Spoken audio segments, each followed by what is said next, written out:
I'm not sure. I'm never sure when we're going live. I don't do these enough to know if I'm doing it right. How's it going, everybody? I think it's going to take a minute for it to all catch up, but looks like we got quite a few folks in the house today. How's everybody doing? Oh, here we are. It's going to run an advertisement for you. Looks like we got Philly in the house, Argentina, England, Corinne from France, Suzanne from LA. What's happening, you guys? So good to see you. I'm so excited to have you here today. Spend a little bit of time together. I got the chat going. So I had a little craziness here on the back end. Oh, here we go. Let's turn this off. Because I went to go set everything up and get it going on. And for some reason, like the setup in the back end on YouTube, it just wasn't coming up. So I would have been on time. I hate to be late, but I'm here now. So here we go. I got Gret from Puerto Rico, Hugo from Italy, Caitlin from Dubai. Oh my gosh, the whole world is here. Oh my gosh, I'm so excited. So anyway, I wanted to spend some time today doing a little food styling, doing a little bit of photography, if you guys are up for that. And then after that, we'll do a little Q&A, but I've got the chat going. So here's what I've got happening right here. Let me make sure. Got all the cameras. I'm trying to do like complicated things today. This may not go well. Let me go ahead and launch up. So what I've got, here's the idea. So I've got this client who I've worked for years, Coach's Oats. They do oatmeal. Here's actually, here's a bag of oatmeal. I took that photo. Pretty cool, right? You guys might have seen this at Costco. Although the most recent runs of this product, I didn't love the way the printing turned out, but the printing on this actually looks pretty good. If you believe it, it took 6 hours to photograph that bowl of oatmeal. That's crazy, right? We're going to talk a little bit about working with clients remotely, because I know a lot of folks are stuck at home and trying to be creative as to how we're working with clients. So this is a client, I've actually never met them in person, but we've done a lot of shoots together. We've done a lot of work together over the years. So we're going to talk a little bit about that. But where I thought I would start is because over the years of having worked with them, they've said, Joni, you're like an oatmeal whisperer at this point. I've got a lot of oatmeal experience. So I thought what we could do is do a little bit of styling of a bowl of oatmeal, show you the setup, do some photos, maybe capture them here and capture one. And then from there, do a little Q&A. So awesome. Oh, Margie, I'm so glad. You know, Margie, I was born in Portland, Oregon. I grew up in Arizona. My family's all from Arizona, but my parents were in college in Portland. So I got a Multnomah County birth certificate, if you'll believe that. So what I have here, starting off, I've got my oats, right? So here's the thing with oatmeal. Oatmeal is hard to photograph sometimes, right? Who out there has tried to photograph oatmeal before? It's a little bit of a tricky thing, right? Because it's kind of, you know, not the most glamorous color ever. Sometimes the texture is a little off. Now, what's interesting about this particular oatmeal, and one of the things that why it's important if you're working with clients that have a particular food is to know how that food behaves. Is that these are steel cut oats, which is different than rolled oats and instant oats, right? Like they all kind of interact differently, and they all look different and they all cook up differently. So over the years working with this particular client, knowing their oats, is that I know what's important is that we get this little, it's probably going to be a little hard to see here on this camera. But if you look at the example photo, or if you look at the photo that I posted in my Instagram stories today, is that you get the pearlization factor, right? That we get those little individual pearls of oats, super duper important. So what happens though is this oatmeal sits. Who's ever seen this happen? You make oatmeal, you cook it up, you put it in the bowl, and then you're photographing it. And within 10 minutes, it starts to get like the crusty factor on it, right? Like it just doesn't look fresh. It doesn't look great. Mark, don't worry. We're not going to go 6 hours on this. I promise. We're going to go like 45 minutes to an hour. Maybe we'll see how long this lasts. I don't know how long it's going to last. Anyway. So what I have found is the best way to work with this particular oatmeal. Again, if you're working with Quaker oats or you're working with a different kind of oats, they may react differently. But for these particular oats, what I do is I actually cooked these yesterday and then I stuck them in the refrigerator. Okay. So I just stuck them in a nice little container here and then let them cool, right? I cooked them so that they were the perfect texture when I was done with them, according to the package directions. And then what I'm doing right now, what I've been doing today is I'm just coming in and I'm restirring it out, right? Because the problem is all the little little like whatever proteins or whatever's inside of the oatmeal causes it to kind of congeal. So we want to kind of break that up. And then usually what I've done today is I've added just a little bit of extra water to it so that it looks like it does when it comes straight out of the pot. Now, obviously we're not going to have steam or anything like that. But just in terms of a texture perspective and in terms of that glisten, because otherwise we're going to have to shoot really quick, right? Like if we just took it straight off the stovetop and put it in the bowl and then, you know, started working with it, it would look kind of crusty within 10 minutes. So we're trying to avoid the crusty factor by cooking it the day before and working with it cold. And that is such a great practice when it comes to food photography and food styling, is that a lot of times working with cold food is going to be a lot easier because it's not going to change. The same thing, I think I've mentioned this in videos before when we talk about like a steak. You cook this steak, let it completely cool, and then slice into it. Nobody needs to know it wasn't hot, right? So here we have our oats. And then what I've got is, and I'm going to let you guys pick. So I've got a couple different bowls. I'm going to sort of recreate the picture that I posted as like the main oatmeal shot that you saw when you started the live stream. Again, it's over on my Instagram stories, but I've got two different bowls here. You guys love some props, right? I love props. We got some props in the background. That's just a very small smattering of props there in the background. Those are the show props. So I've got this bowl right here, super cute. Just bought this one recently by Hody Ceramics, I think. I'll be sure to link them after the live stream. And then I've got this one from Nom Living. Now, these are like a personal favorite just because, again, you look at these side by side. This one's kind of nice because it's so low. And just to show you where we're going to be shooting, because of course, like we're going through this creative process and sort of planning this, photographing this bowl of oatmeal. So I'm just going to turn you around right here. You can see right over here, this is where we're going to be shooting. Okay. And we're going to be shooting backlit. And then we've got the camera at that angle. So we're going to be thinking about, okay, that's our camera angle. That's where we're positioned. So in thinking about that, and FYI, that's it. That's not my usual tripod. I'm not at my usual studio space. And so I'm like, oh, I forgot the regular tripod. Oh, I'm not in focus. How do you get webcams to focus? Hello, right here, camera. Why is it not focusing? It's mad at me now. Come on, webcam. Here, we're going to close it and open it again. I may be out of focus for the rest of the, oh, there we go. It's not my usual tripod. So it's my travel tripod. It's what happened to be here. Sometimes we're working with what we've got, right? That's always the solution. So that's the setup. That's where we're shooting. So that's why in consideration of these two different bowls, why I'm thinking I might go with this one. This is actually the one that I photographed with in that example photo. It's got a lower profile. This one, we're gonna have to fill it more. I would maybe even put like a false bottom on this just so that we get that food high enough, thinking of the angle we're shooting at. If we were shooting overhead, this one might actually be, this one would be great too. It would cast maybe some more interesting shadows and things like that. But I think if you guys are okay with it, can we go with this one? We okay with that? Give some thumbs up. I'm effectively just going to recreate the shot that's on the banner on this one. So Paul wants to know, am I using Speedlight or Studio Flash? Today I'm working with a Speedlight. I am using a Speedlight because that's again what happened to be here. Speed lights are easy and fun, and the quality of the light is going to look very similar. And I'm using I'll get over there once we get to shooting. I'll walk you through the gear, but yeah, we're shooting speed lights today. Okay. So this is the bowl. We're going to approach from a 3/4 angle. So now we have our oatmeal, right? And it's been really nice and stirred up. It looks like it just came straight out of the pot, but it is stone cold. We do not want to eat this. And so now the trick is just to get it, this is where we don't want to overwork our food.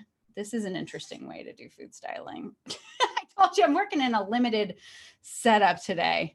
This is where we're learning new ways to do things.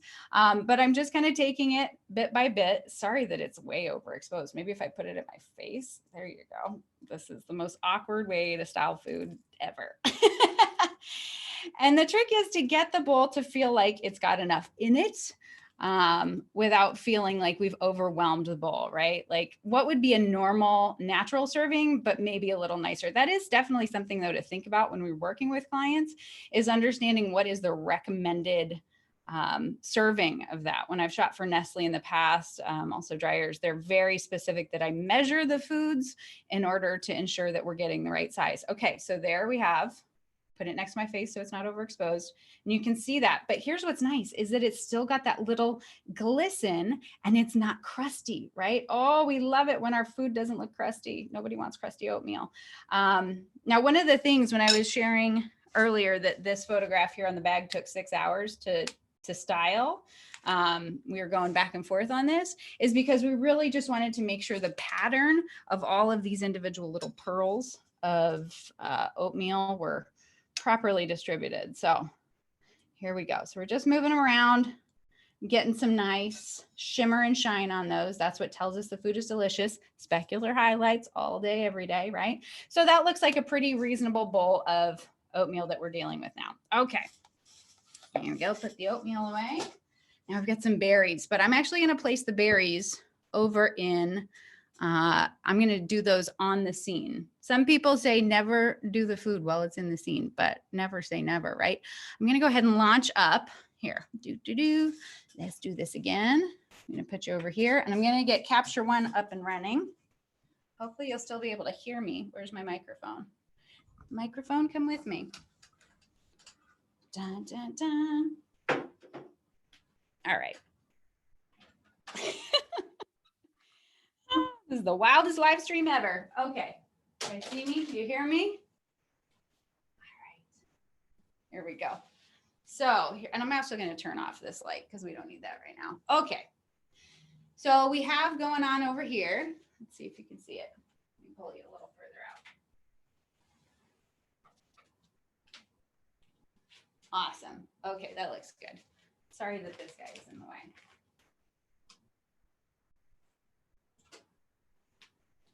All right. So we have our, I'm actually shooting on the Nikon D750 today. You know, I'm always just trying to spice it up when it comes to cameras, do something different. Because ultimately I wouldn't recommend that to everybody, but for me as an educator who has people in my classes who have questions about different cameras, it helps keep me fresh. But we're shooting with the Nikon today because it's what was here. And then I have the Godox TT685 Speedlight inside of a, I believe this is, what is this? It's 120 centimeter. Yeah, 120 centimeter octagon umbrella softbox. And I'm triggering the flash with the Godox X Pro trigger. For anybody who wants more information on all this gear and whatnot, there's actually a link below that I've got kind of a gear guide for artificial lighting. So you can go check that out. And then again, I'm on my travel tripod today because I forgot to bring the regular tripod, and I am tethered to the computer right now. So let's make sure everything is turned on. Got a full battery, charge the battery, got a memory card. There we go. Speed light is on. Okay, excellent. We're gonna swap out the little guy that was holding space right there. And then what I'm gonna go ahead and do is I am gonna launch up. I'm gonna launch up Capture One here for us. So here we go. I'm using Capture One because the Nikon license for the Camera Control Pro 2 expired on this computer. So, but I've always got a Capture One license. I do, you know, we all have our general different workflows and what we like to do. So it's all a matter of personal taste and preference. But let's see. I'm going to go ahead and share my screen with you guys. Let's see if I can do this. There we go. All right, I think you guys can see my screen here now. Excellent. Oh, microphone, bring the microphone back. Sorry, guys.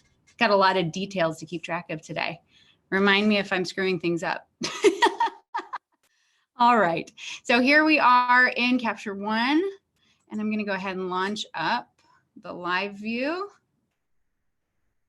There we, oh, there's our oatmeal. Very, very good. Love it. Okay, I'm going to recompose that shot, but let's just make sure we've got everything up and running. So I've got this set up so that it's going to take the shots and then it's automatically going to import it into Lightroom here for me, just because I am such a fan of Lightroom. Okay, so let's make sure. There we go. So I'm going to go ahead And there we go. So we can go ahead and take the shot. That's our shot. Again, we're going to dial things in a minute. I just want to make sure everything's working. All right. Library, all photographs. Let's see if it came in. Doesn't look like it's coming in. Well, we'll just look at it and capture one. How about that?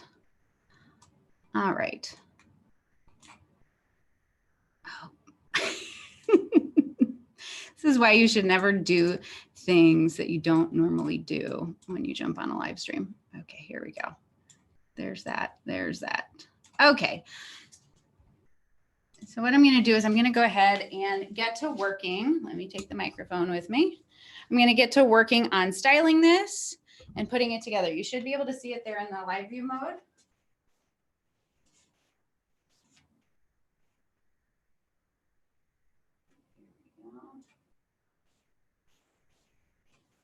So you can see there's our bowl of oatmeal, right? And I'm just going to recompose this so that we see what's going on.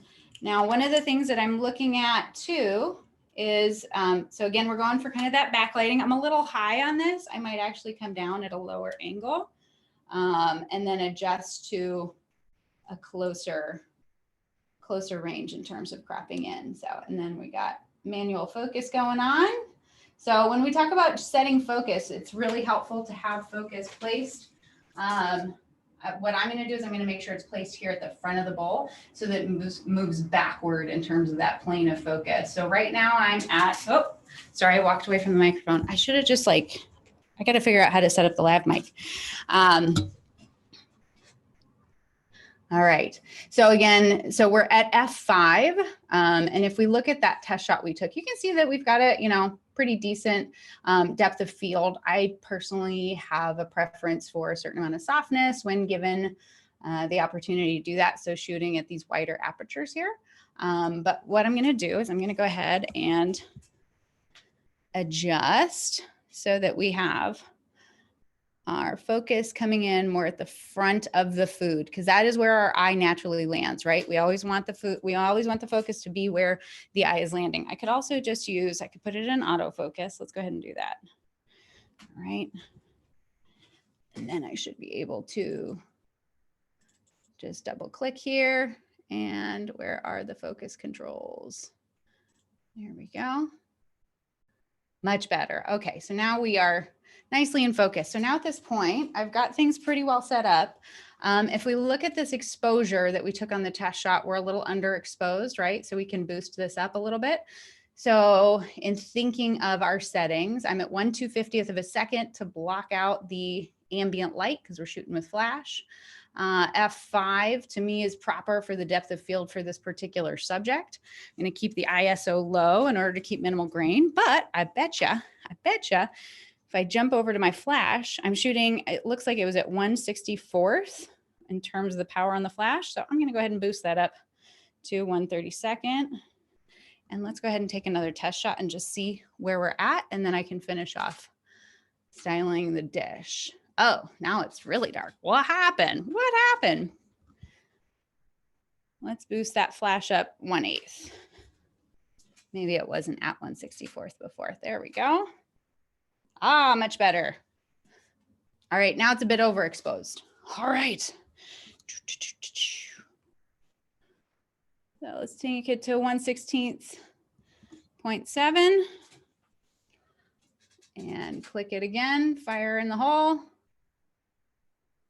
Much closer, we can brighten it up a little bit. I personally like to underexpose just a touch out of personal preference in terms of in the post-processing, but everybody's got their opinions about that. So you know what they say about opinions, right? All right, you can take it up one more tick and see where we're at, and then we'll probably be good to go. All right, so that just brought in a little bit more brightness. So this will be great to work with. All right, so now at this point, let's go ahead and style this puppy. What do you say? Let's do it. All right. And yeah, for anybody who's asking, we're doing live view here in Capture One. A lot of people love to use Capture One for live view. I usually in my workflow, I'm using the Canon EOS app and then auto importing into Lightroom. But again, there's a lot of different ways to get that job done. Okay, so now what I've got, you guys can see the live view. I'll be able to show you what we're doing. So I've got some raspberries, some blackberries, and some fresh mint. So in thinking of the colors that are going on here and thinking of layering things, the blackberries, and here I'm going to zoom out just so you can see more of what I'm working with. Blackberries are pretty dark, right? They can pull a lot of focus. We want to make sure, again, our oatmeal is still a primary component of this. If we find that our oatmeal is drying out, which it's getting a little dry, then that's when I bust out the Evian spray, right? We've got the Evian spray. You guys have seen my friend Susie Eaton work with this before. Just to add a little bit of water into here. And we can spritz a little bit more, right, as we're getting ready to take the final shot. But I'm going to go ahead and put the blackberries in first. I've also got raspberries and mint. But just in terms of building it, I figure whatever sort of the larger, more significant component. And these are about 2 days old. I have not been to the grocery store for obvious reasons recently. So we're working with what we got, right? Make the best of what you have. And if you need to retouch it in post, this is a great time to be retouching things in post. All right, so there's my blackberries. Those are looking pretty good. And that's always the trick, right, is to get it to be perfectly imperfect. All right, there we go. So now I'm busting out the raspberries. The raspberries, oh, they've hung in there. They're doing pretty good. These guys look pretty all right. I'm pretty proud of these guys. Again, they're about 3 days old. Usually when we're talking produce, especially things like berries, like buying them right before, the day before. Now, in consideration that we've got the light coming in from the back of the scene, right? The light is positioned back over here. So we're going to be coming in at it from this angle. I'm just thinking about how I can place these so that it'll catch the light in just the right spots on these. Now we might move them around as we continue to take shots, but I'm going to go ahead and, you know, thinking about what's the broad side of the berry, and that I kind of want more of the backlight to sort of rake across the surface of it. And again, we want to make sure this is perfectly imperfect. I'm going to zoom in for you so you can kind of see a little bit better there. All right. Maybe put a little guy off the side. Oh, and I got some spoons. Let's pull the spoons out too. I'm going to do kind of a more minimal spoon. I had a bit of a fancier spoon in the example photo, and I'm going to put it off just kind of here in the back. Now, there are a lot of philosophies that you should put maybe the spoon toward the viewer, away from the viewer. It doesn't matter. Again, things to consider, but I have had clients that I've worked with that they want all flatware to be facing toward the viewer as if you're going to like reach in and grab it. So that is something to consider as you're placing flatware. In this case, I'm placing it away just because to me, it visually felt more balanced, and I'm creating this photo just for me and for you guys. And so, you know, I don't have a client to please in this situation. All right. I'm looking through the raspberries, looking for ones that look a little bit less busted. We got a couple that look busted in here. All right. Here we go. Thanks for hanging out with me, y'all. I'm excited to spend some time together. I just didn't get my act together and get a video today. So hopefully this suffices. Okay, so doing pretty good. I don't want to go super crazy on the berries now that I'm thinking of it. All right. Because if you go too crazy, it feels like, okay, that's not a real bowl of oatmeal, right? We want a realistic bowl of oatmeal, but just better. Actually, that looks pretty good. Now what I'm going to do is I've got some fresh mint from the garden that I actually picked this morning. So it is all nice and perky and happy. There we go. I'm going to zoom out a little bit for you there. So this mint, I've got apple mint, which has this really nice sort of softness to it. And then I also have kind of a more regular standard variety of mint. I'm going to go with that one. I don't know. Maybe I'll go with this one. It's a little bit more floral. You can see just in the comparison, and I'll bring these back to the screen so you can see them bigger. But this one's got a little bit more of a jaggedy appearance to it, but it'll pick up highlights in a nice sort of way because it's got a little bit more sheen to it. Whereas this one, which has spider webs on it, great. It has a certain amount of softness and more floral quality. So let's go ahead and go with this guy. And we don't want the mint to take over, right? We don't want our garnish to take over our scene. So So I'm gonna just pick this guy, and this is where we sort of, that's a happy little spot right there. There we go. Yeah, because I'm just thinking about how the light's going to come in from the back of the scene and just really pop up off. There we go. There we go. How many years of our lives are dedicated to moving food around, repositioning things?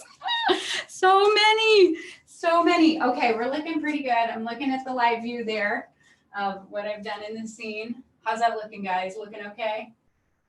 All right. Make this just a little bigger. There we go.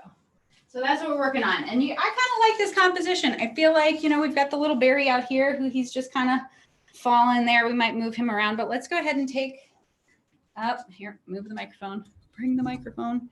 Let's go ahead and take a test shot and see where we're at. So again, I want to make sure that the focus is falling right about there. Pull that autofocus. Oh, look, moisture. We can see the moisture. That's a good indication that we're doing the right thing. And we see that come in. Oh, look at that. Oh, I like it. Now, okay, first of all, I'm super happy with the berries, right? Like super happy with these highlights that are coming in. Now, if I had a 2-light setup for this, which is what I had actually for the example photo that advertised this live stream, I had a light kind of coming in over from this side, and then I had light bouncing off a big white wall behind. So it would kind of fill in a lot more of those shadows. I'm working with 120 centimeter octagon softbox here today.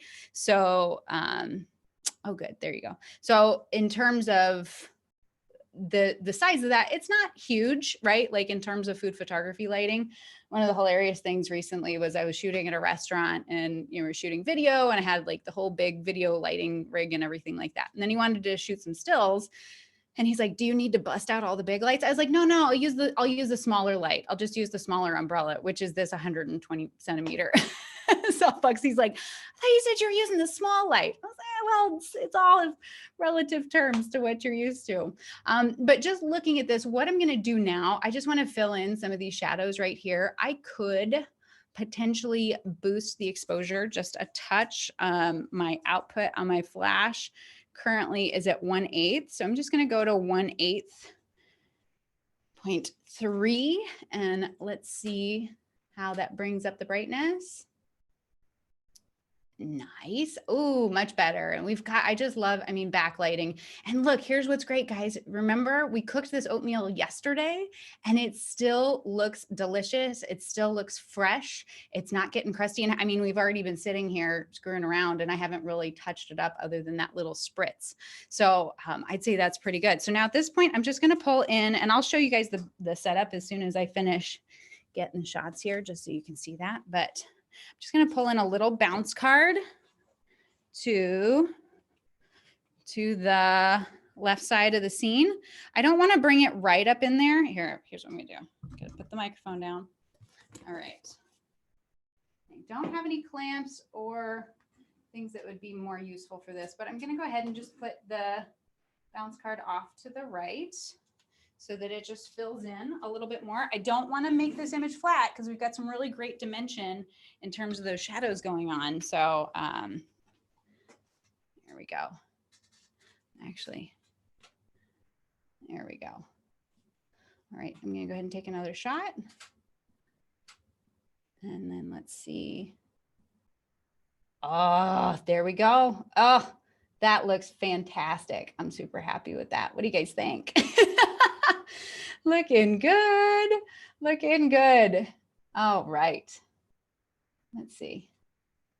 Let's bring this in. You guys can, you can actually see. So you can see I placed, oh, don't trip on the cords. Cord management, very problematic today. So I've just placed that little card right over here. So let me go ahead and take you out of the live view. Now, obviously what we could do in post and working with this image is then we can brighten it up and play with it a little bit. Let's see if it came into Lightroom. It did not. All right. All righty. here's what I want to do. I want to go ahead and take you guys out to, where do I do this? Oh, geez. All right. Oh, stop share. There we go. All right. Oh, there we are. All right. So you guys can see the scene, yeah? You can see how I've set it up. So there's our oatmeal right there. There we have the bounce. There we've got, yeah, I can't walk you around. We've got the softbox coming in, backlighting it, and then I just added that little bounce card to just sort of fill in those shadows to brighten things up, so that we ultimately ended up with a great shot that we can for sure work with and sort of build from. Now, just to kind of take you back into this image and some of the things that you might want to consider when you are setting up a photo is, you guys can see that, yep. Is just in terms of this composition, right? That we still have basically, I mean, it's kind of a pretty basic setup as far as what we've got going on here. But you can see that we've got the bowl is then surrounded, and then inside that bowl, we've created a triangle, right? That those berries sort of trail up to the top of that spoon, which trails down. And then that helps keep the viewer engaged and inside of the frame from a composition standpoint. So hopefully you like my image. What do you guys think? Did I do okay? This is a riot. I've never tried this before, where I'm like live styling a scene and navigating all of the technology. So with that being said, here, let's see if I've got, where are all my screens? What's going on? There we go. There's the live chat. Yeah, Emily, didn't that bounce card, that made a lot of difference. So, and it is tricky, play with when you incorporate bounce cards, bringing them in closer and bringing them in further, in terms of that, in terms of just bringing in that bounce. Like, again, I didn't want to flatten things out and bring in too much light. We just wanted a little bit of fill light, not like equaling the key light. So, yes, Felicia, what I will do, because it's technically tricky right at this moment to do a little navigation of the before and after. Let me see if I can do something here. File, import, let me find them. We all have our go-to workflows, and sometimes I'm like, you know what, I should just do what I do best and do all the time instead of trying to get all fancy. Okay, here we go. Nope, it didn't put them there. I got to find where it put the photos.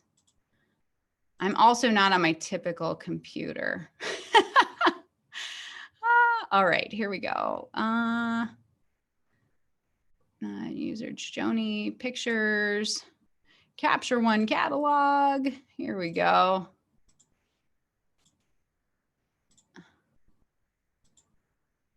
And ta-da. Okay. Oh, here we go. I'm going to share my screen now. This should make life a little easier. So we can do a little before and after for you. All right, share screen. There we go. Okay, so here we are in Lightroom. Gotcha. Cool. All right, you guys can see the screen.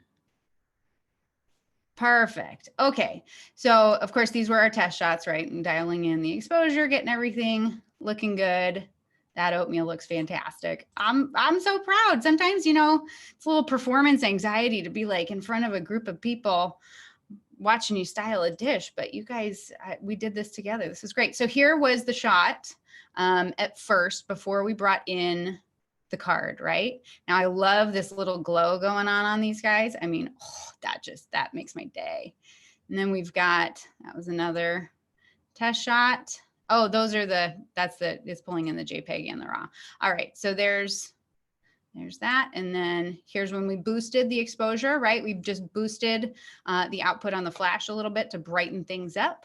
I believe it was a third of a stop. And then here's bringing in that white card, right? Just a little. And now personally, just personal taste, I probably would have backed the white card off a little bit, but I don't have any clamps or anything else to mount it off of the scene right now. I've just got to prop it next to the scene. So it's kind of some physical limitations, but that being said, it still did the trick. So there's without it. That being said, though, this is still a cool shot too, right? Like, it's all a matter of your own personal taste and what you're going for. You could open up the shadows, start the editing process here, lighten up those blacks. Now, one of the things, as I mentioned, I'm shooting on a Nikon today, the Nikon D750 with a 24 to 120 lens.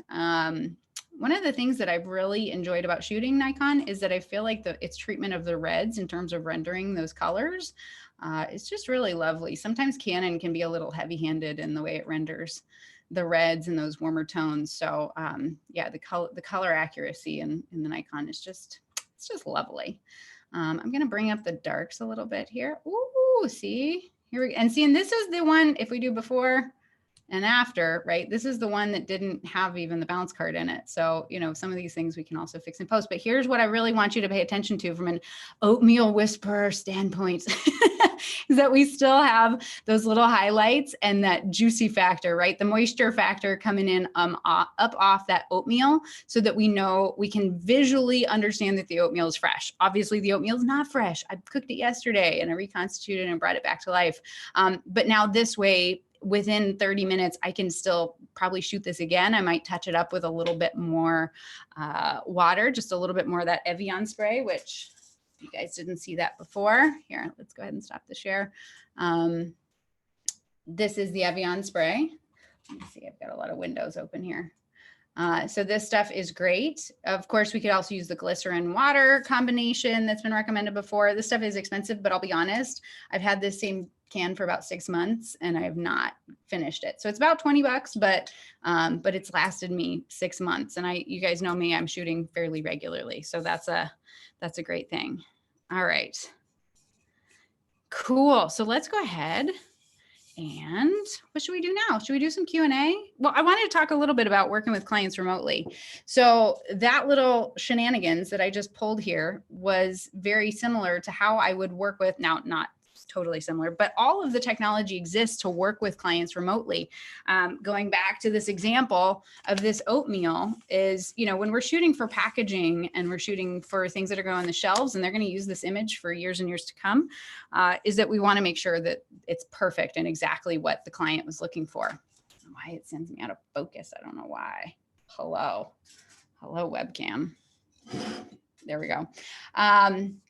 But in those kind of shoots, we want to make sure it's perfect. And so we want the client as much as possible to be with us, to be able to ensure that we're getting exactly the look and feel that they're looking for, that, you know, we were, again, I said it took 6 hours to shoot that singular bowl of oatmeal. There wasn't any propping going on. There wasn't anything else. We were like moving little pearls of oatmeal. And so you want the client to be personally engaged in that process. And so that then once you're finished and you're wrapped up, that you know that they've got the image that they need and that they want. And so you can utilize things like Zoom, right? That we can have them attending the session and be able to be tapped into the tethering on our computer or even just in the communications. And usually, like when I'm shooting with Coaches Oats, I'm actually shooting some more packaging for them in 2 weeks. They've got some new products coming out. So we're going to shoot the packaging for that. And we're just going to get on Zoom, have the conversation on Zoom, talk back and forth. And then what I'll also do is then I will either WeTransfer or a Dropbox situation that then as we get shots, they're like, I'm pretty sure that's a good one. Then they will take that and they will put that into their layout and make sure they like it. Now, of course, Capture One, Lightroom, other things like that, you can put a layout in there so that as we're framing things up, you can have that overlay. That's really helpful to know that, like, where are the words going, right? That when we look at a package, we know where the branding's going. We know where these little nutrition keys are going.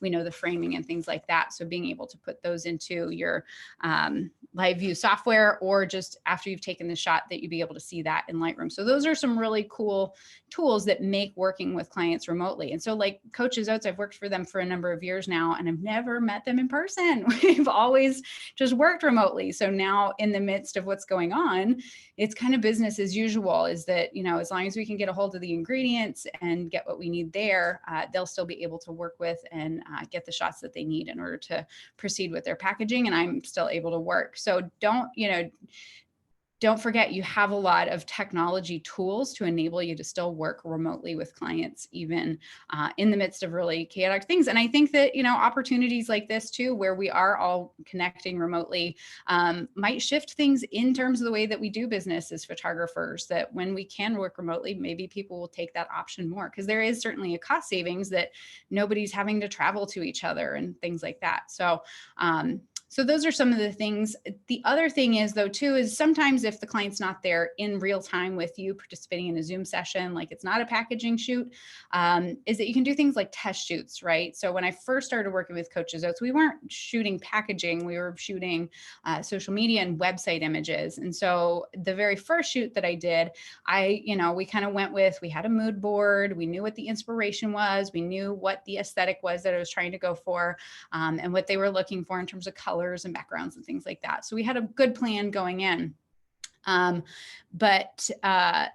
Then what I did is I did some test shots and then sent those over to them, and they were able to say, okay, the oatmeal doesn't quite look right. Right. And which is an important thing that we need to start to discover as we're working with our clients is how do they want their product to look? That's how I have become the oatmeal ninja is through their coaching and their input and saying, okay, this was a great test shoot. We love this, this, and this. And so now if you can just tweak these little things, make sure that the oatmeal looks fresher, that you do this, this, and this, that now we know that going into the next shoot, everything's going to look really great. And so now at this point, whenever I shoot for their social media or their website, primarily their website, I know that I'm going to be able to get the images that they're looking for because we've done a lot of shooting together and I understand what they're going for. But we still do the packaging all in real time. So there's a lot of technology solutions. So with that, I'm going to go ahead and open up. Let's see if I can find the chat. Should we do some chatting? Should we do some live streaming? I've been going for 40 minutes. How did that happen? Oh my gosh. Okay, Mark is asking, what if the client doesn't know what they want? That's a very real reality. That happens. And those can be very difficult clients to work with. So for sure, in the process of preparing to work with a client, like somebody who I haven't worked with before, I'll ask a lot of questions. And if for the most part, they don't have answers to those questions, that's a red flag for me, is this may not be a client that I want to work with, right? Because as much as, we want to be working and doing, it's also not worth our time if we're working with clients that aren't able to work with us, right? Because I can't be successful in creating an image for somebody that doesn't have a clear understanding of what they're looking for, unless they're really looking to me to be the art director or the creative director in that situation. And then they just trust me and they say, whatever you do is going to be great. And hopefully that's true. But for sure, like that's something to consider. Yeah, Amalia, definitely. If clients will go along with it, I mean, that is, again, so many of the clients, because, I feel very, very fortunate that, I'm a mom. And so I've got 2 little boys. And so over the last, well, how old are they? They're 6 and 8. So over the last 8 years, I've primarily worked with people remotely because that's just been the personal demands of I've needed to be home for my kids. It's for sure any of you out there right now juggling the chaos of having your kids now at home all the time. My heart goes out to you, but for sure, there's a lot of solutions out there. And so as given the opportunity to work with clients, that's a good thing. I'm sorry. I'm so sorry for those of you, though, that have gigs that are on hold for a couple months. I'm hoping, Donald, for sure, let's hope that this all passes and we can get back to business as usual. All right. What other questions? How much do you charge clients? Chandra, that's a great question. My answer to that is always like asking the question of somebody of, well, how much does it cost to build a house? It's like, well, what kind of house are you building? Are you building a little house? Are you building a big house with all the bells and whistles? Do you want Corian countertops, right? So charging clients, there's definitely a lot of elements that go into that. I'm working on some resources for you all, but so much of putting together pricing really depends on what are your own personal costs of doing business. What do you need to make in order to hit the financial goals that you have for a year, in order to make your business profitable based on your overhead. There's also, just understanding what are the general going rates out there, but then also considerations of licensing and how are they going to utilize the images. So I'm putting together some resources on that. So hang tight. For those who've been in full-time framework, they've got my full process on that. But absolutely, my biggest recommendation is that you, for the most part, a lot of people are undercharging, and not just for the interest of saying that you should charge more, but for sure you need to make it so that, you know, what I always come back to is when I am putting together an estimate or a bid, that if I get awarded that bid, will I still feel good about doing that job? Because nothing feels worse than taking a job for less than you want to, or less than you should be paid, and then being in the middle of that shoot thinking like, I could be making more money working at Starbucks, right? Like, you have some really incredible, valuable skills as a photographer that you bring to the plate. And so just ensuring that, you know, you're being paid appropriately for that. Cause you should never feel resentful in the midst of a shoot. And I've been there. I've shot for less than my value and felt like, oh, why am I doing this? Right. And creativity shot. So just a word of encouragement there. Velo Rider, strobe versus speed light, practical differences. So in terms of the way that the light is going to look, it's going to be very similar, because that's really more dependent on the modifier that you're using with that light. Reasons that I like to use my mono lights, I have the Godox AD600 Pro mono lights, which are considered a studio strobe. The reason I like working with those is they have a longer battery life in the battery pack that comes with them, which is also rechargeable, but that battery pack can also then be plugged into AC power. So when I'm working in my studio and I'm, you know, within proximity of an outlet, I can just plug them in and they'll continue to shoot. Whereas speed lights do rely on smaller batteries. So the TT685 that I'm shooting with today has AA batteries. Now I have rechargeable AA batteries, but you know, they'll last for a couple hours and then you might need to replace them, put some new ones in there. Whereas like the Godox V860 has its own lithium ion battery, which has a longer battery life, but does need to be recharged. So to me, that's like a huge factor there. The other thing is that studio strobes, you can get a lot more output out of that, just in terms of that power. So if you are shooting really wide depth of field, or you're doing action, things like that, like the high speed, crazy action, as opposed to sort of your general action. So there's a lot of different nuances. And even within the studio strobes, right? Like there's different reasons to look at different studio strobes. There's certain ones. Somebody had a question in my Artificial Academy group yesterday, had a question between, I'm trying to remember off the top of my head. So there's the Godox AD series, which is what I have, versus like the ST or the SKs. There's a lot of similarities, but for example, mine can run on battery power. So if I'm at a location where I don't have access to an outlet, I can still use the batteries that are built into that mono light, as opposed to the SKs, which have to be plugged into a wall. So definitely looking at those specs. One thing that I highly recommend is if you're looking at gear and you need some input and help, you can always jump on the chat over at bhphotoandvideo.com. Let me put that in the, where's my mouse? There we go. Video.com. You can always go over to their live chat and ask questions of a product specialist. I do it all the time, right? Like, because heavens knows, I mean, I know a lot of gear, but there's tons of gear out there. I can't possibly know everything. And so as you have questions about different ones, about maybe what are the advantages of one speed light over another, or comparisons, they're really great at answering those questions. And there's no obligation to then follow through and buy there. Although I do buy all my gear there for the most part, because they've got a great return policy and a great warranty. So,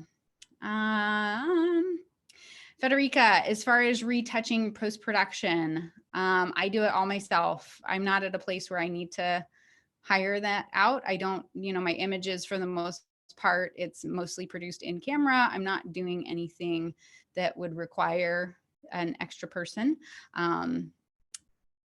So that's where I'm at. And I primarily use, I'm Lightroom and Photoshop. Those are where I live. All right.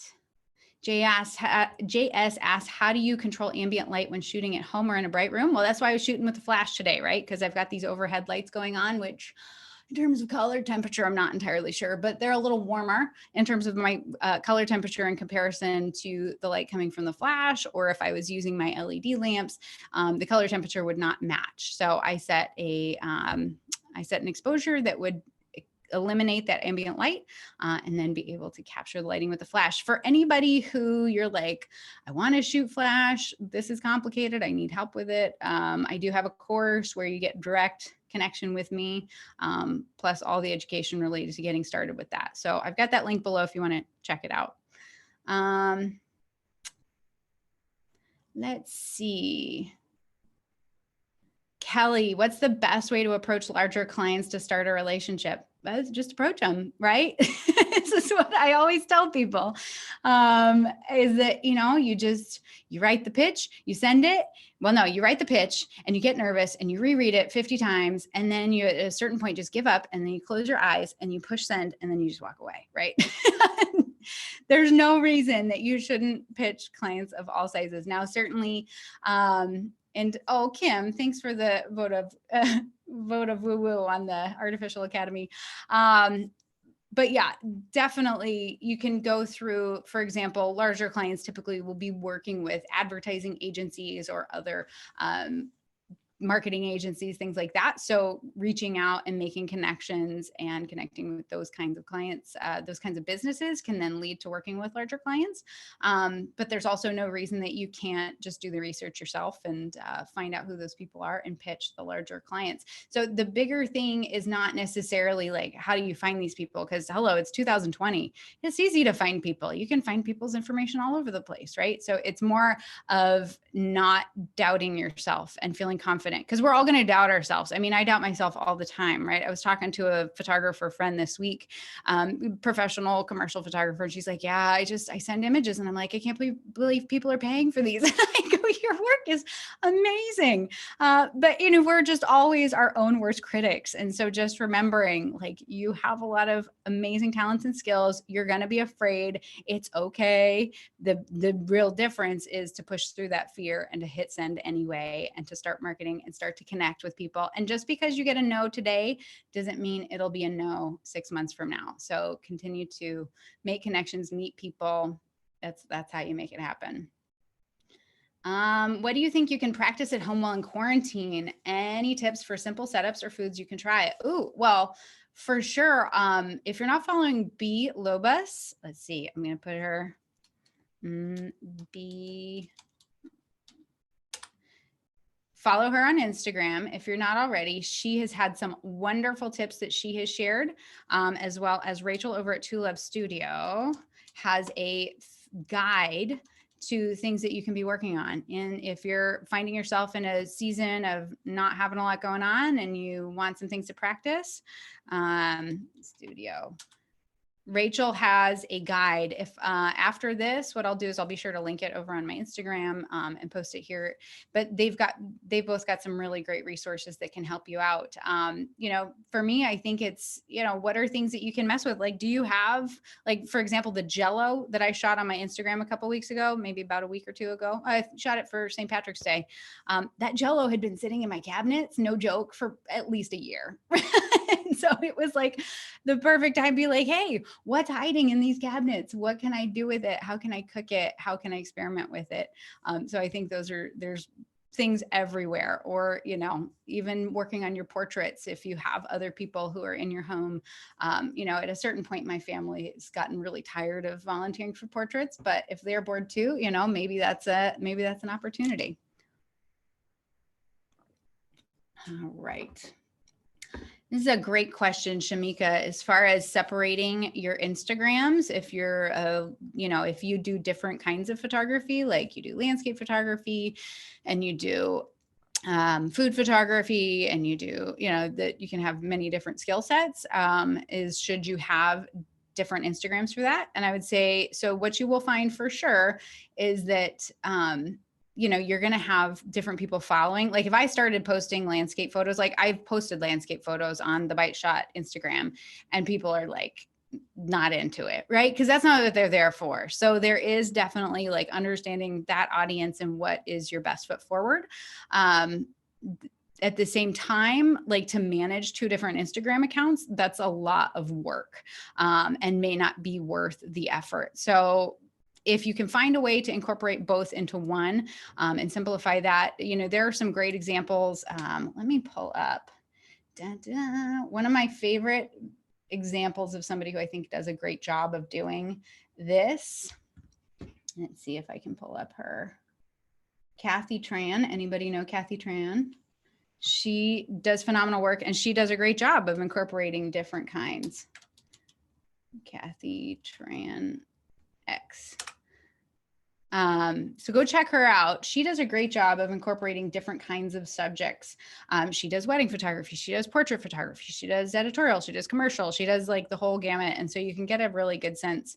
I think she does an excellent job of managing that without having, now I think she might though still have multiple accounts. So that's to be said, but I just know for me personally, having too many accounts, that's stressful. So do what's going to make most sense for you. All right.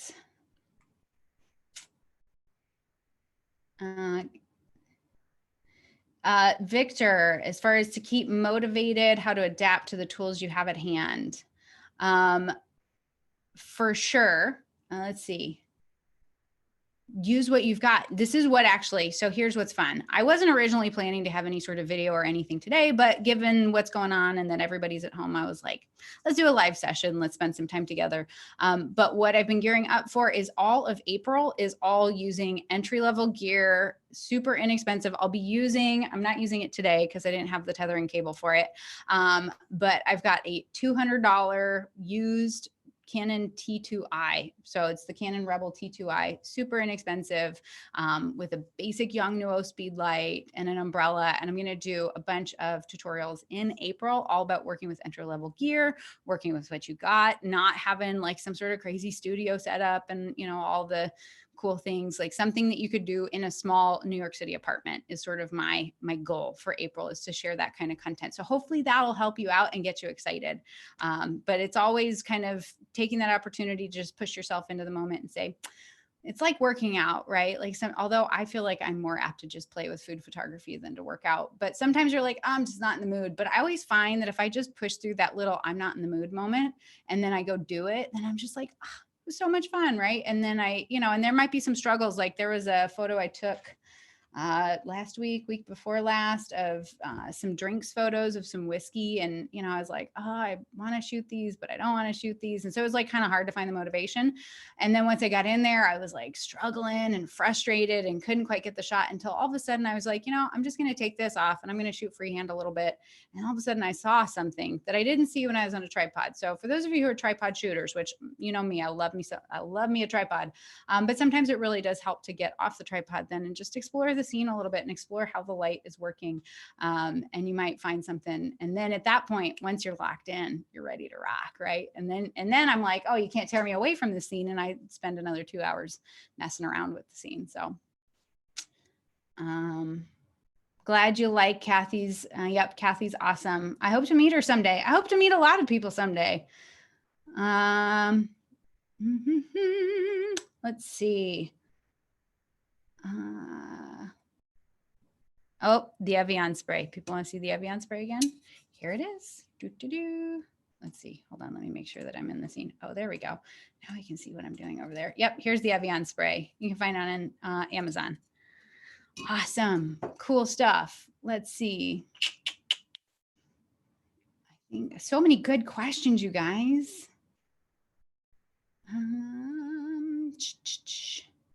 Mohammed wants to know, are you charging by photo or by session? Depends on the client. Usually I'm charging, I'm usually charging like an overall package, which includes a certain number of images plus the cost of production and licensing. So,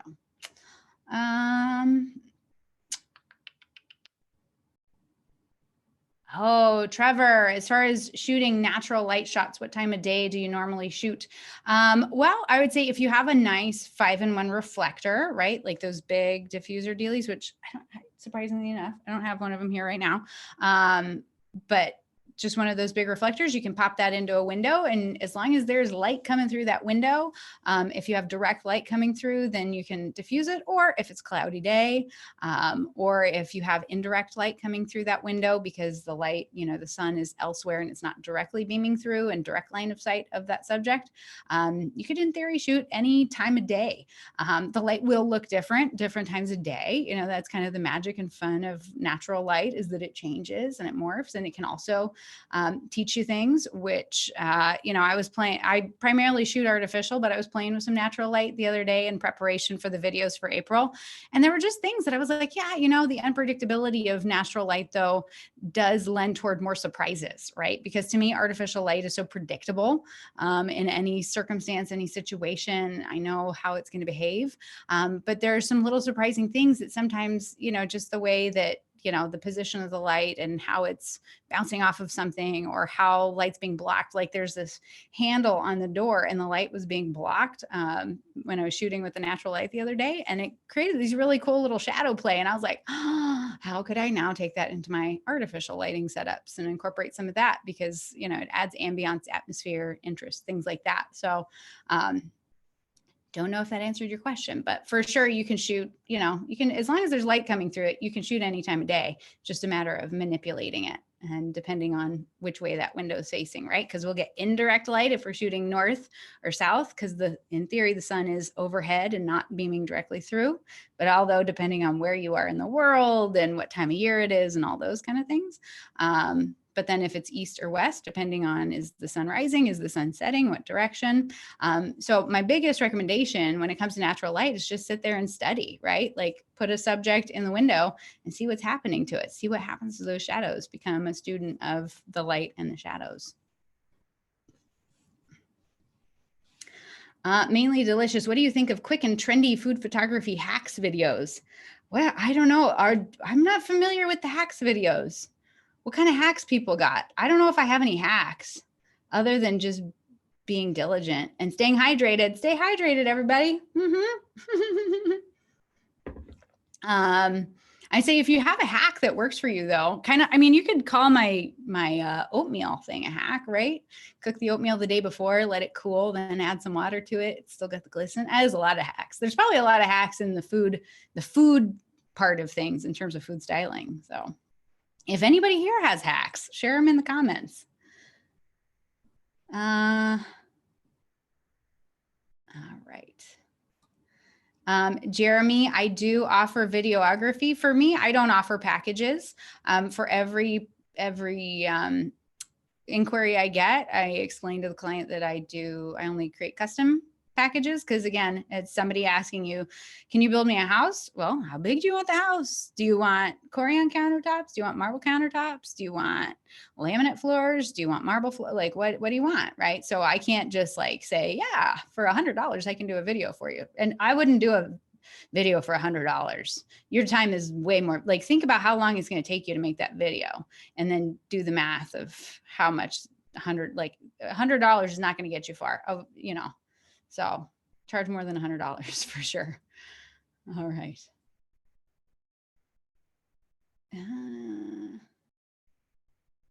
Oh, Sam, so for anybody who's looking for challenges, there are challenges that go on regularly in the Bite Shop Facebook group. So we have some awesome admins in that group who run those challenges. They just finished one on Sunday, but in theory, they'll be doing another one. And then two, Lauren Karras over at That Sage. Oh, well, here, hold on. One thing at a time. My brain moves so fast sometimes. Anybody else like that? Like your brain is just goes too fast and then you don't follow a train of thought. So Facebook group, if you're not in the Facebook group and not participating in the challenges, you absolutely are welcome to do that. Facebook.com/groups, the Bite Shot. There you go. That group, we have challenges. And then you can also follow Lauren Karras over on That Sage. She's got a YouTube channel. If you go check out her Instagram, let's see, what's her Instagram? I don't know it off the top of my head. It's like everybody's phone numbers. I don't know them off the top of my head. I think it's Lauren.Karras. There we go. So if you go to Lauren.Karras, And then in her profile, she's got linked, she's doing a 5-day natural light boot camp.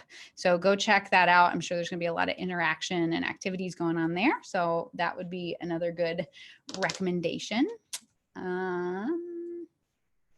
Let's see, advice on the best lighting and editing for dark food photography. So when I do dark food photography, I like to shoot flash so that I can eliminate the ambient light. And then I work with like a strip softbox or a snoot or some other modifier that's really going to limit the light so that I've got light hitting the subject very specifically. And then depending on then how I want that to look, you know, using different modifiers for that. But if you don't have flash, that's not what you're working with. Definitely check out the video I have on my channel for dark food photography by using black cards, right? We can just use black foam core to block the light in our scene to prevent it from hitting certain areas. But, you know, the big thing that I always recommend when you're doing dark food photography is just to make sure to pay attention to your histogram, because we don't want an I am not here to tell anybody how to do their photography and what's right or wrong, right? It's all a matter of personal taste and opinion. But what I do recommend is just making sure that you have enough brightness in the scene. Like, you're going to have a lot of dark tones present if you're going for that really super dark sort of look, but you still want the subject to be illuminated and illuminated to enough brightness to make it visible and create that interesting contrast. Because that's where dark and moody is really fun, is those, you know, the bright light hitting your subject while everything else is falling in shadow. So yeah, if you don't know about your histogram, learn, love, enjoy the histogram. I love it.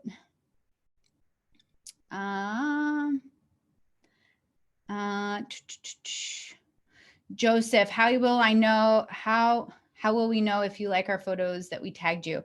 I mean, I get tagged in a lot of photos, so I don't necessarily, and I'm not on Instagram every day, because from a mental health standpoint, spending too much, I mean, I'm on Instagram every day, but I'm not like on there all the time. Because from a mental health standpoint, sometimes you just need to like step away from the Instagram, step away from the social media, right? And take a little breather, go be creative, do your thing. Especially, I find that I log on to Instagram like just recently, and I just, the anxiety levels start to rise. So I'm like, that's not good. Let's go live stream. Let's go hang out with some people. So knowing your own personal boundaries when it comes to social media. But I do get in there. I follow the hashtag, the bite shot. I also will go into tagged photos and, you know, check them out and like them. So I don't get to all of them, but when I do, but with that said, thank you for tagging me. All right. So Mr. Flovo, have you ever shot short video clips during a shoot? So typically, so I do have some clients, for example, I'm doing a shoot next week for recipe videos for a client. And there will be stills with that. Usually what I'll do is I will shoot the video. This is kind of how my brain works, is shooting the video first and then refluffing, adjusting, doing whatever I need to do to then get the stills afterward. That's just kind of like my personal workflow. Now, I haven't really honestly shot stills and then thought, oh, let's throw a video in here. Because to me, video, I need much more of a storyboard going on. I want to know what's the plan there. So for me, it's much more about capitalizing on what's the bigger component. But I'm certainly sure folks do. I think Bree Willie, if you guys don't follow him, hold on. He's got a YouTube channel too. You guys have watched his stuff, right? Bree Willie, good old Chad. All right. I'm just sharing all the Instagrams today. Right after I tell you to not spend too much time on Instagram. Man, I'm the worst. Free Willy, there you go. Go check him out. He does a lot more of like, I think, shooting video while he's shooting stills. So he might be a good resource if that's something you're looking to do. Stefan, you haven't been following me on Instagram? You got to follow me on Instagram. I mean, you don't have to. Do whatever you want. Gabriella, do you do one-on-one classes? I have not done a lot just because the last 2 years since starting this YouTube channel has turned into a crazy time in life, and I've been super duper busy and I also have small children, and there's a lot, going on. So it hasn't been something that I've been able to do. But I do hope, and again, some of this is sort of in the air currently. We've been in the process of building a studio so that I can hold smaller workshops, in-person workshops, because I really do enjoy that. And when I do workshops, I like them to be very small, like 6 people at most, so that we can get some real good connected time together. I may, just depending on how things shake out, I may do some one-on-one Skype calls, things like that. But I've honestly, I've got a lot on my plate at the current moment, just in terms of client work, and then some other projects that, one of which I can't talk about yet, but more on that later. But yeah, if I do, the first place to get notified about that will be my email list. So let me make sure it should be, shut up, Simon. There we go. That should be linked down in, sorry, that just like threw me. It should be linked down in the description box, how to stay on my email list. So if you're on my email list, you'll get the updates about, hey, here's what's coming up. So if I do start offering those, that will be the place that I will notify first. Phoenix Identity, what lens do you recommend for product photography? So to be honest, I don't do a ton of like straight product photography. I'm much more, food and product, they're kind of different camps in that sense. So I don't do a lot of just straight like shooting of products. For me, as a food photographer, I love my 24 to 70 millimeter f2.8 lens. 24-70 f2.8. That is, I mean, if I ever get a new lens, that turns into my favorite lens for a hot minute. Like I was shooting, like it was last year, I bought the Sigma Art 50 millimeter f1.4, and I was using that a ton because it was new. But ultimately, I went back to the 24 to 70 just because it's got so much versatility. I shot a cookbook in October, and all but I think 2 shots out of 130 final images, all but 2 were shot with the 24 to 70. It's so versatile. Otherwise it's the 100, if for head-on shots, detail shots, it's 100 millimeter f2.8. So those are my go-tos. But that being said, and what we'll see in the April videos that I was teasing before is that I'm shooting everything with a kit lens. So the 18 to 55 millimeter f3.5 to 5.6, depending on your focal length. So I'll be shooting with that through the entire month of April for all the videos. So stay tuned. All right.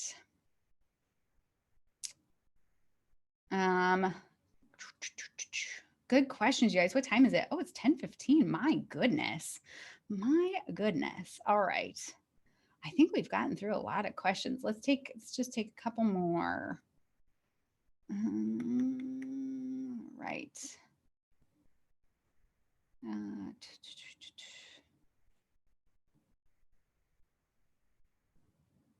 Yep, natural light is free. So for sure, anybody who's looking for more cost-effective solutions, the natural light is free. All right. Got that.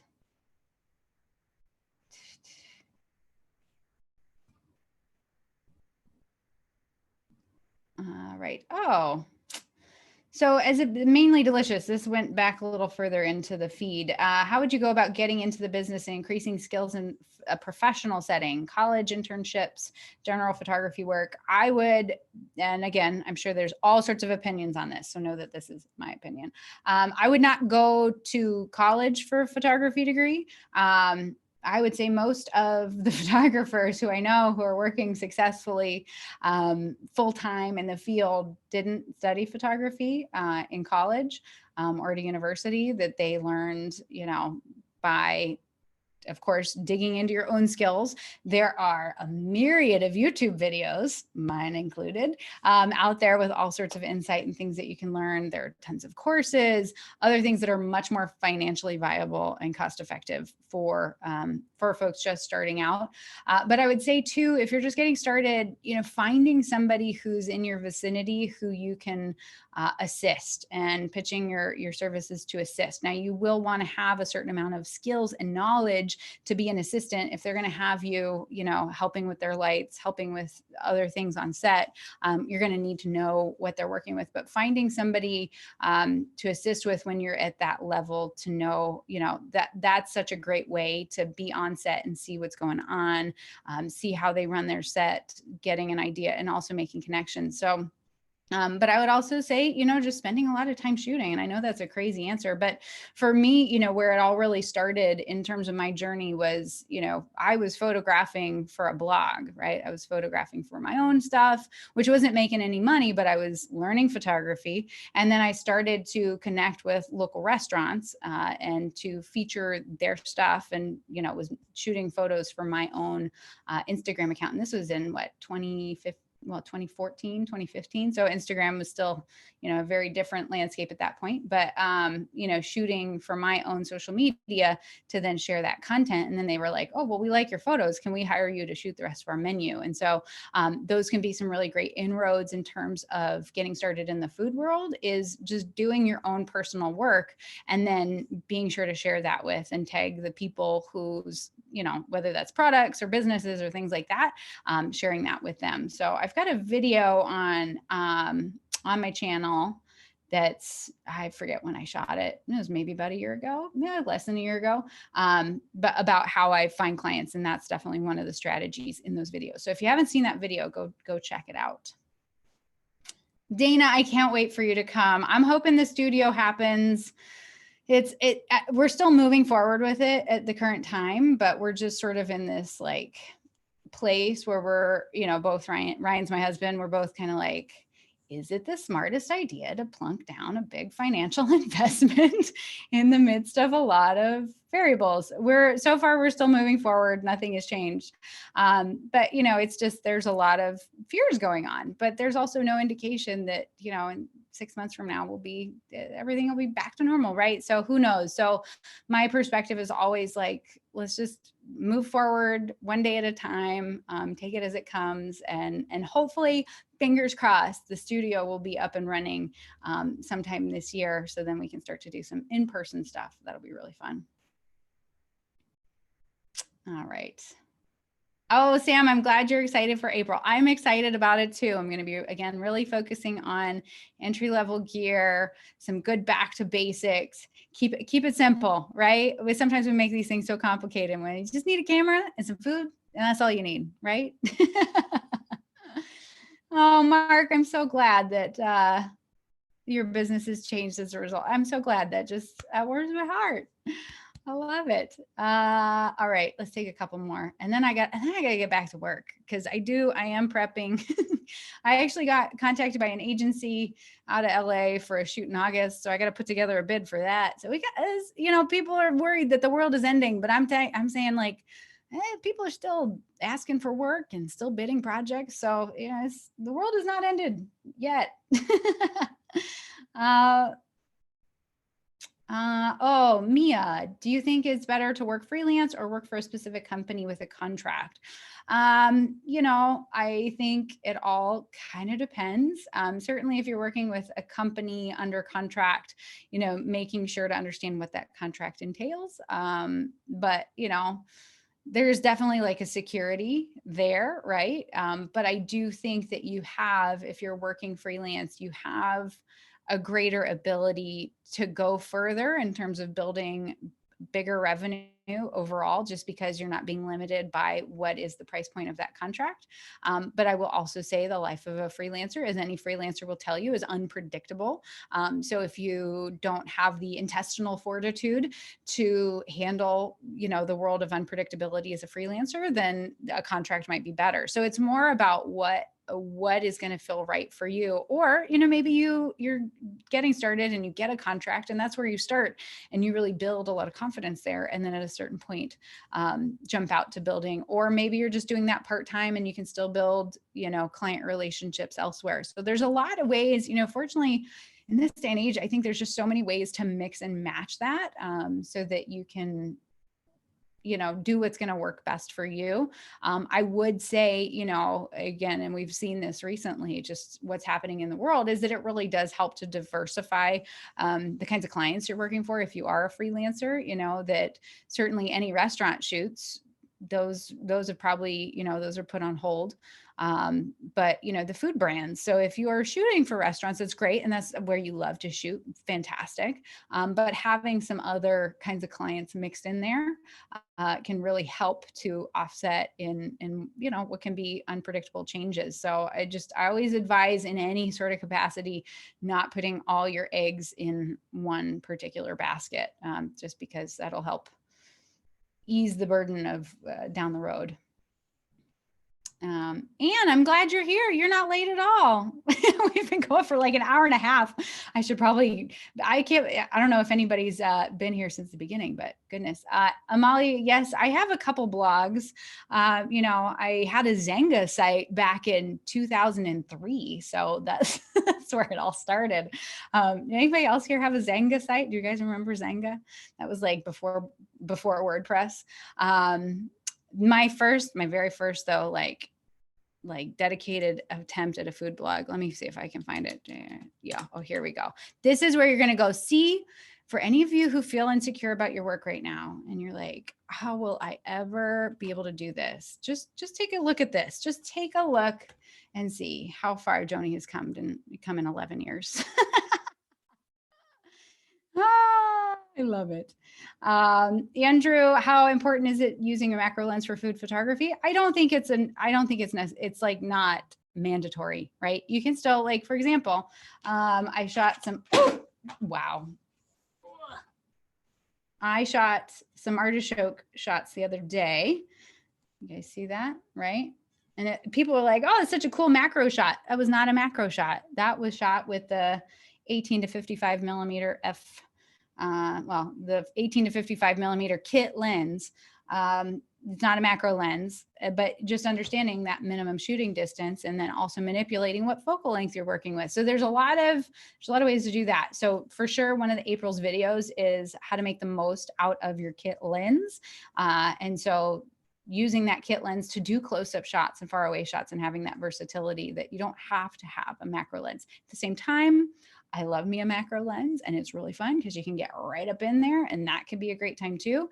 I spent a whole month, 2 months ago, on macro lenses. So if you missed that series, go check it out. There's also extension tubes. If you don't want to go plunk down and buy, a $400, $500 lens, you can throw some, $75 extension tubes on your existing lenses. So there's a lot of solutions out there. But I would say if you're like, I'm not ready to go work professionally as a food photographer because I don't own a macro lens, like, I'm going to shut that down right now, right? You're ready. All you need is a camera. So, and a lens that works, right? Oh, I love it. All right. All right. Zangan. I love it. Oh, Sharab 39. I love that. Since the start, we're going on almost, it'll be what, 3 years this September? Holy moly.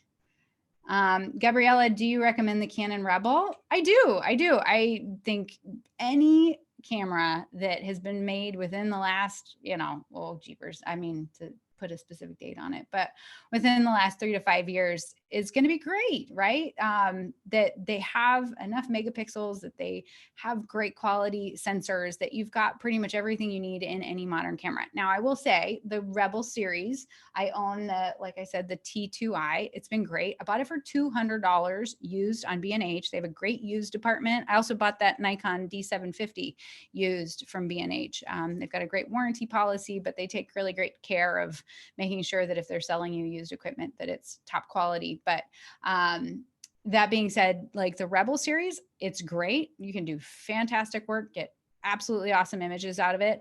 There are some certain limitations you'll run into it, just in terms of the primary one for me, for example, is shooting with a Rebel is that you can't disable your exposure simulation, which I'm not going to get into the details of what that is, but being able to disable your exposure simulation is really nice when you're shooting flash photography.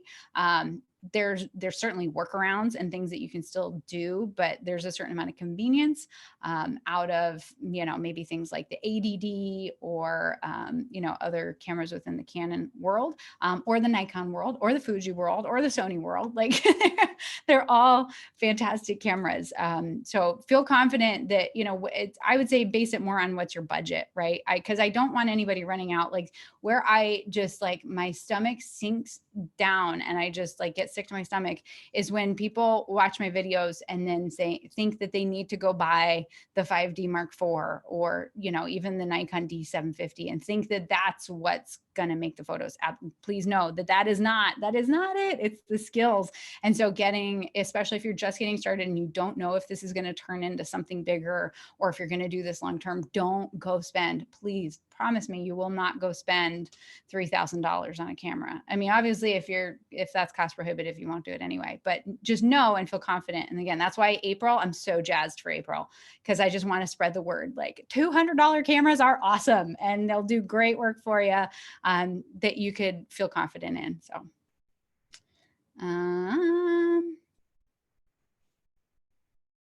all right. Zahir, last question. Ready? Well, I'll do 2 questions at the end. So artificial lights definitely benefit my work just from a flexibility standpoint and a control standpoint that I don't have to rely on the windows. I was shooting a cookbook, like I mentioned in October, and talking with the art director, she was like, it's just so nice to have the flexibility to be able to, we can start in the morning and we can go and shoot no matter what's happening with the sun outside, right? And so and just from a professional standpoint and working with people, I mean, certainly there are clients who request natural light or that's important to them, but still there are going to be clients that will want you to use artificial light so that you have the consistency between the images. So it will really depend, but say if you're going to pursue it professionally, that is a skill set you definitely need to have. As far as Zahir asking, as far as strobe versus continuous, if you're going to be doing video, absolutely, you have like strobes won't work for video, right? And so if you're looking to buy one light and you want to do photo and video, then continuous lights are great. I own the Godox SL. I've got the 120. I also have an Aperture 300D, which the Aperture 300D does put out, is a brighter light. So I'm using that more often now. And two, my dad wanted to start a YouTube channel. So he's doing videos. So I gave him the Godox one. And so now I'm working with the Aperture one. I've been super duper happy with it. And it's a nice bright light so that I can dial in some good exposures when working with video and working at higher frame rates, things like that. But that being said, there's a lot of value in shooting strobes, speed lights, shooting with flash, just to have total control over your environment, especially if you are shooting in situations like restaurants or places where you can't control your environment. So it's all going to kind of depend on the kind of work that you are doing and what's important to you. I would say both. So that it's like, I know that I can go anywhere, anytime, no matter the situation and get great photos, right? Like there's no question in my mind, right? Because I've got continuous, I've got strobes, but at the same time, that's not going to be reasonable for everybody. So if you're just starting out and you want to do both video and photos, then going with that continuous light. I love it. All right. It's 10:30. Holy moly. I've been doing this for an hour and a half. I think it's time to shut it down. Clearly, I've had a lot of fun. So thank you for doing this with me, y'all. It's just been fun to hang out with you, and hopefully you enjoyed it as well. We still got 190 people here. What, y'all crazy. But like I said, for April, I have a whole lineup coming. Super duper excited to share it. For those of you who are like, I'm not doing videos clearly and not on YouTube every day. If you want more of the behind the scenes of the day to day, you can definitely follow me over on Instagram at The Bite Shot, sharing stuff on stories and the shenanigans. But thank you guys so much for hanging out here with me today. Stay tuned. The other thing too is get on the email list if you want to stay up to date. My email list should be linked in the description box below. If you want to stay up to date on what I got going on. So with that, thank you. Thank you for spending some time. Thanks for keeping me company. And it's just me hanging out. Maybe it's just you hanging out. So it's good to connect, but take care of yourselves. Wash your hands. I know everybody's saying that. Like, I know, I will wash my hands. Don't touch your face. All right. Take it easy, you guys. I'll see you soon. Okay. Bye-bye. Bye.